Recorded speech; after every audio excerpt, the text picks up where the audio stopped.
ಶಿವಶರಣರಿಗೆ ಪುನರ್ಜನ್ಮ ಇದೆಯಾ? ಪುನರ್ಜನ್ಮ ಅನ್ನುವಂಥದ್ದು ಯಾರನ್ನೂ ಬಿಟ್ಟಿಲ್ಲ. ಎಲ್ಲಿಯವರೆಗೆ ಆ ಆತ್ಮಕ್ಕೆ ಅಂದರೆ ಈ ಮಾನವನಿಗೆ ಮುಕ್ತಿ ಸಿಗೋದಿಲ್ವೋ, ಅವನು ಶಿವನಲ್ಲಿ ಐಕ್ಯ ಆಗೋದಿಲ್ವೋ, ಅಲ್ಲಿಯವರೆಗೆ ಅವನು ಜನ್ಮ ತಗೊಳ್ತಲೇ ಇರ್ತಾನೆ. ಪುನರತಿ ಮರಣಂ ಪುನರತಿ ಜನನಂ. ಹುಟ್ಟು ಸಾವು ಅಂತಕ್ಕಂಥದ್ದು ಮನುಷ್ಯನಿಗೆ ಅದು ವಿಧಿಲಿಖಿತ.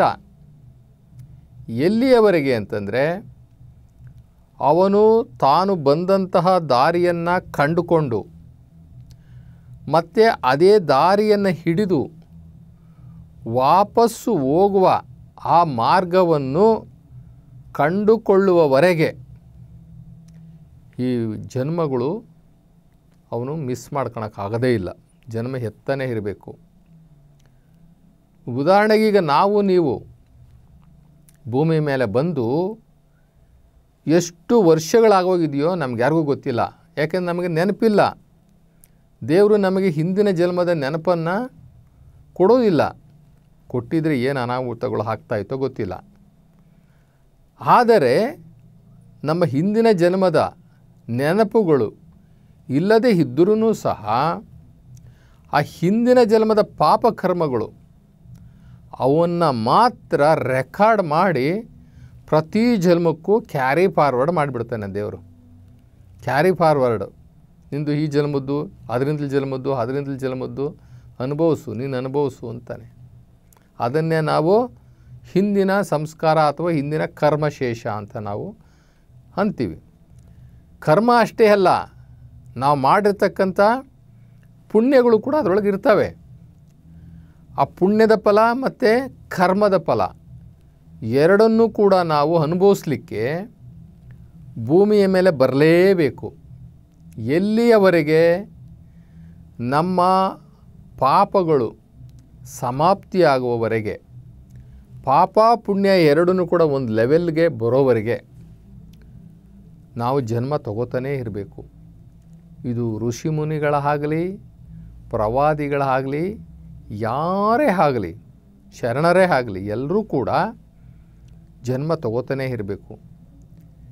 ಈಗ ನಾವು ಒಂದು ಸ್ವರ್ಗಕ್ಕೆ ಹೋಗೋದ್ರಲ್ಲಿ ಒಂದು 10 ಮಾರ್ಕ್ಸ್ ಕಡಿಮೆ ಇತ್ತು, ಸ್ವರ್ಗಕ್ಕೆ ಹೋಗೋದ್ರಲ್ಲಿ ಅಥವಾ ಐಕ್ಯ ಆಗೋದ್ರಲ್ಲಿ ನಮಗೊಂದು 10 ಮಾರ್ಕ್ಸ್ ಕಡಿಮೆ ಇತ್ತು ಅಂತ ಇಟ್ಕೊಳ್ಳಿ. ಅವನು ನೆಕ್ಸ್ಟ್ ಜನ್ಮದಲ್ಲಿ ಹುಟ್ಟಿ ಬೇಗ ತಮ್ಮ ಪಾಪಗಳನ್ನು ಕಳ್ಕೊಂಡು ಅವನು ಬೇಗ ವಾಪಸ್ ಹೋಗ್ಬಿಡ್ತಾನೆ. ಕೆಲವರು ಅಂತಾರೆ, ಎಂಥ ಮಹಾತ್ಮನಪ್ಪ, ಆದರೆ ಇಷ್ಟು ಬೇಗ ಸಾವು ಬರಬಾರ್ದಾಗಿತ್ತು ಅಂತಾರೆ. ಇಲ್ಲಿ ಇದ್ದೇನು ಮಾಡಬೇಕಾತ? ಇದ್ದು ಆತ ಏನು ಮಾಡಬೇಕು? ಕರ್ಮ ಮಾಡಬೇಕಷ್ಟೇ. ಯಾವಾಗ ಅವನ ಪಾಪ ಕರ್ಮಗಳು ಸ್ವಲ್ಪ ಇರುತ್ತೆ, ಬೇಗ ಕಳ್ಕೊಳ್ತಾನೆ, ಹೊಟ್ಟೋಗ್ತಾರೆ. ಈಗ ನಮ್ಮ ಸ್ವಾಮಿ ವಿವೇಕಾನಂದ, ಶಂಕರಾಚಾರ್ಯರು ಇವರೆಲ್ಲರೂ ಬಹಳ ಸಣ್ಣ ವಯಸ್ಸಲ್ಲಿನೇ ಹೊಟ್ಟೋಗ್ಬಿಡ್ತಾರೆ. ಯಾಕೆ ಅಂದರೆ ಅವ್ರ ಪಾಪಗಳು ಸ್ವಲ್ಪ ಇರ್ತವೆ. ಬರ್ತಾರೆ ಭೂಮಿ ಮೇಲೆ ಒಳ್ಳೊಳ್ಳೆ ಕೆಲಸಗಳು ಪಟಾಪಟ ಅಂತ ಮಾಡ್ತಾರೆ, ಪಾಪಗಳನ್ನ ಕಳ್ಕೊಳ್ತಾರೆ, ಶಿವಲೋಕಕ್ಕೆ ಮತ್ತೆ ಹೊಟ್ಟೋಗ್ತಾರೆ. ಇನ್ನು ಶತಾಯುಷಿಗಳು ಅಂತ ಹೇಳ್ತೀವಲ್ಲ, ಅವರೇನು ಪಾಪ ಮಾಡೋರ ಅಂತಲ್ಲ, ಹಾಗಲ್ಲ. ಅದು ದೈವೇಚ್ಛೆ. ಅವರಿಂದ ಈ ಲೋಕ ಕಲ್ಯಾಣಕ್ಕೆ, ಈ ಲೋಕದಲ್ಲಿ ಏನೋ ಒಂದು ಕೆಲಸ ಮಾಡಿಸ್ಬೇಕು. ಆ ಭಗವಂತ ಶಿವ, ನಿರಾಕಾರ ಶಿವ ಅವ್ರಿಗೊಂದಷ್ಟು ಆಯಸ್ಸನ್ನು ಕೊಟ್ಟು ಕೆಲಸ ಮಾಡಿಸ್ತಾನೆ. ಅಥವಾ ಅವರ ಪಾಪ ಫಲ ಇರ್ತದೆ, ಅದನ್ನು ಕಳ್ಕೊಳ್ಳಿ ಅಂತ ಇನ್ನೊಂದಷ್ಟು ಮಾರ್ಜಿನ್ ಕೊಡ್ತಾ ಇರ್ತಾನೆ. ಇನ್ನೊಂದಷ್ಟು ಬೋನಸ್ ಥರ, ವಯಸ್ಸಿನ ಬೋನಸ್, ಆಯುಷ್ಯದ ಬೋನಸ್ಸನ್ನು ಕೊಡ್ತಾ ಇರ್ತಾನೆ. ಸೊ ಅವ್ರು ಯಾವತ್ತೋ ಒಂದು ದಿನ ತೀರಿಸ್ಕೊಳ್ತಾರೆ, ಶತಾಯುಷಿಗಳು ಅನಿಸ್ಕೊಳ್ತಾರೆ, ಹೋಗ್ತಾರೆ. ಹೀಗೆ ಶರಣರಷ್ಟೇ ಅಲ್ಲ, ಎಲ್ಲ ಋಷಿಮುನಿಗಳು, ಪ್ರವಾದಿಗಳು ಸಹ ಜನ್ಮವನ್ನು ತಗೊಳ್ತಾರೆ. ಕೆಲವು ಸಲ ಪಾಪದ ಫಲವಾಗಿ ಜನ್ಮ ತಗೊಂಡ್ರೆ ಮತ್ತೊಂದು ಅವಕಾಶ ಏನಂತಂದರೆ, ಆ ನಿರಾಕಾರ ಶಿವನೇ ಇವರ ಅಗತ್ಯ ಇದ್ದರೆ, ಅಂದರೆ ಈ ಆತ್ಮದ ಅಗತ್ಯ ಇದ್ದಾರೆ, ಅವರನ್ನು ಯಾವ ಜಾಗದಲ್ಲಿ ಯಾವ ಪ್ರದೇಶದಲ್ಲಿ ಜನ್ಮವನ್ನು ಕೊಡಬೇಕೋ ಅಲ್ಲಿ ಜನ್ಮವನ್ನು ಕೊಟ್ಟು ಮತ್ತೆ ಹುಟ್ಟಿಸ್ತಾನೆ ಆ ನಿರಾಕಾರ ಶಿವ. ಈಗ ನಾವು ಬಸವಣ್ಣನವ್ರದ್ದು ವಿಚಾರ ತಗೊಂಡ್ರೆ, ಬಸವಣ್ಣನವರು ಯಾವ ಯಾವ ಯುಗದಲ್ಲಿ ಏನೇನಾಗಿ ಹುಟ್ಟಿದ್ರು ಅವ್ರ ಹೆಸರೇನು ಅನ್ನುವಂಥದ್ದನ್ನು ಅಲ್ಲಮಪ್ರಭುಗಳು ಹೇಳ್ತಾರೆ, ಅವರ ವಚನದಲ್ಲಿ ಹೇಳ್ತಾರೆ. ಅಲ್ಲಮಪ್ರಭುಗಳ ಜನ್ಮ ವೃತ್ತಾಂತವನ್ನು ಬಸವಣ್ಣನವರು ಹೇಳ್ತಾರೆ. ಯಾಕೆಂದರೆ ಅವರು ತ್ರಿಕಾಲ ಜ್ಞಾನಿಗಳು, ಅವರಿಗೆ ಜ್ಞಾನೋದಯ ಆಗಿತ್ತು, ಅವರಿಗೆ ಶಿವನ ದರ್ಶನವಾಗಿತ್ತು, ಸಾಕ್ಷಾತ್ಕಾರವಾಗಿತ್ತು. ಹೀಗಾಗಿ ಅವರು ಅವರ ಜನ್ಮ ವೃತ್ತಾಂತವನ್ನು ನೋಡಿಕೊಳ್ಳುವಂತಹ ವ್ಯವಸ್ಥೆ ಅವರಿಗಿರ್ತದೆ. ಬುದ್ಧನೂ ಕೂಡ ಅವನಿಗೆ ಜ್ಞಾನೋದಯ ಆದಾಗ ಹಿಂದಿನ ಜನ್ಮದಲ್ಲಿ ಏನೇನು ಪಾಪಕರ್ಮಗಳನ್ನ ಮಾಡಿದ್ದೆ ಅಂತ ಹೇಳ್ಬಿಟ್ಟು ತಾನು ನೋಡ್ಕೊಳ್ತಾನೆ. ಹಾಗೆ ಯಾರು ಜ್ಞಾನಿಗಳಿರ್ತಾರೆ, ಯಾರು ಶಿವಯೋಗಿಗಳಿರ್ತಾರೆ, ಅವರು ತಮ್ಮ ಜನ್ಮ ವೃತ್ತಾಂತವನ್ನು ನೋಡಿಕೊಳ್ಳುವಂತಹ ಅವಕಾಶ ಅವ್ರಿಗಿರ್ತದೆ. ಅಲ್ಲಮಪ್ರಭುಗಳು ಬಸವಣ್ಣನವ್ರಿಗೆ ಹೇಳ್ತಾರೆ, ಬಸವಣ್ಣ ನಿನ್ನ ಮಹಾತ್ಮೆ ಇದೆಯಲ್ಲ, ಆ ಮಹಾತ್ಮೆಯನ್ನು ವಿವರಣೆ ಕೊಡಲಿಕ್ಕೆ ಅಷ್ಟು ಸಾಧ್ಯ ಆಗೋದಿಲ್ಲಪ್ಪ, ಅಂಥ ಮಹಿಮೆ ಇದೆ ನಿನಗೆ. ನೀನು ಹಿಂದೆ ಯಾವ ಜನ್ಮದಲ್ಲಿ ಎಂತೆಂಥ ಒಳ್ಳೆಯ ಕೆಲಸ ಮಾಡಿದ್ಯಾ, ಆ ದೇವನಿಗೆ, ಆ ನಿರಾಕಾರ ಶಿವನ ಅನುಯಾಯಿಯಾಗಿ ಅವನ ಆಜ್ಞೆಯಂತೆ ಪ್ರತಿಯೊಂದು ಯುಗಮಾನದಲ್ಲೂ ಸಹ ನಿನ್ನದೇ ಆದಂತಹ ಶಿವನ ಸೇವೆಯನ್ನು ನೀನು ಮಾಡಿದ್ಯಾ, ಶಿವನ ಮಹಿಮೆಯನ್ನು ಕೊಂಡಾಡಿದ್ದೀಯ ನೀನು. ನಿನ್ನ ಮಹಿಮೆ ನಾನು ಹೇಗಪ್ಪ ಹೇಳಲಿ ಅಂತ ಹೇಳಿಬಿಟ್ಟು ಒಂದು ವಚನದಲ್ಲಿ ಹೇಳ್ತಾರೆ, ನೀನು ಬಸವಣ್ಣ ನೀನು ಕೃತಾಯುಗದಲ್ಲಿ ಸ್ಕಂದ ಅನ್ನುವಂತಹ ನಾಮಾಂಕಿತದಲ್ಲಿ ನೀನು ಜನ್ಮ ತಗೊಂಡಿದ್ದೆ. ನಂತರ ತ್ರೇತ್ರಾಯುಗದಲ್ಲಿ ನೀಲಲೋಚನ ಅನ್ನುವಂತಹ ನಾಮಾಂಕಿತದಲ್ಲಿ ಜನ್ಮ ತಗೊಂಡಿದ್ದೆ. ಇನ್ನು ದ್ವಾಪರ ಯುಗದಲ್ಲಿ ವೃಷಭ ಅನ್ನುವಂತಹ ಹೆಸರಿನಲ್ಲಿ ನೀನು ಜನ್ಮ ತಗೊಂಡು ನೀನು ಆ ಶಿವನ ಆಜ್ಞಾ ಅನುಸಾರವಾಗಿ ಶಿವತತ್ವವನ್ನು ಪ್ರಚಾರ ಮಾಡಿದ್ಯಾ. ಈಗ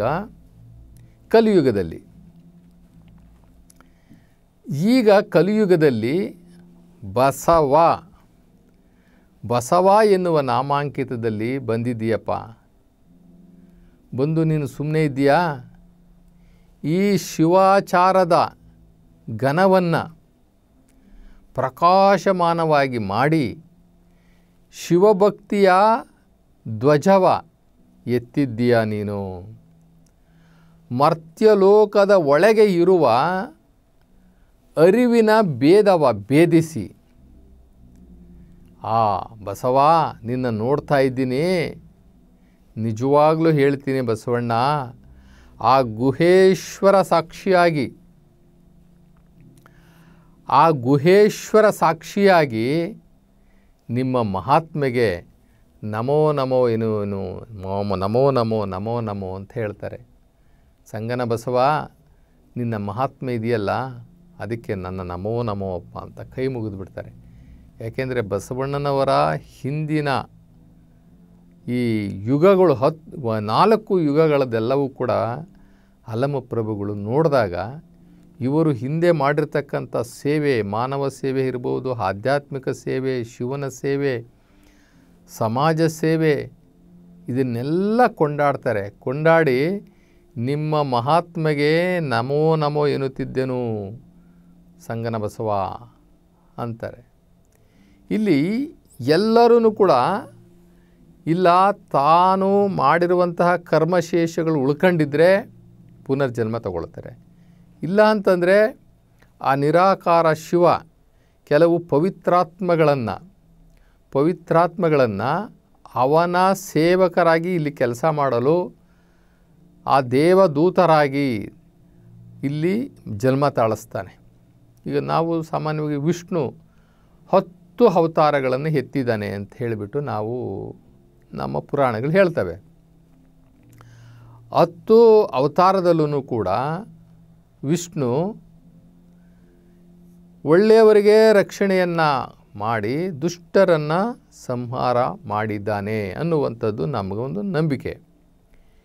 ಪ್ರವಾದಿಗಳು ಎಲ್ಲರೂ ಸಹ ಈ ಭೂಲೋಕದಲ್ಲಿ ಬಂದಿರತಕ್ಕಂಥ ಸತ್ಯವಾದಿಗಳು, ಸತ್ಯ ವಿಶ್ವಾಸಿಗಳು, ಆ ಶಿವನಲ್ಲಿ ವಿಶ್ವಾಸವಿಟ್ಟಂಥವರು ಅವರೆಲ್ಲರೂ ಕೂಡ ಈ ಭೂಮಿಯ ಮೇಲೆ ಬಂದು ಎಲ್ಲಿ ಅಧರ್ಮ ತಾಂಡವಾಡುತ್ತೆ, ಎಲ್ಲಿ ಧರ್ಮಕ್ಕೆ ಧಕ್ಕೆ ಆಗಿದೆ, ಅಲ್ಲಿ ಬಂದು ಮತ್ತೆ ಧರ್ಮವನ್ನು ಪುನರ್ಸ್ಥಾಪನೆ ಮಾಡುವಂತಹ ಕೆಲಸವನ್ನು ಎಲ್ಲ ಪ್ರವಾದಿಗಳು ಸಹ, ಋಷಿಮುನಿಗಳು, ಶಿವಶರಣರು ಎಲ್ಲರೂ ಕೂಡ ಮಾಡ್ತಾರೆ.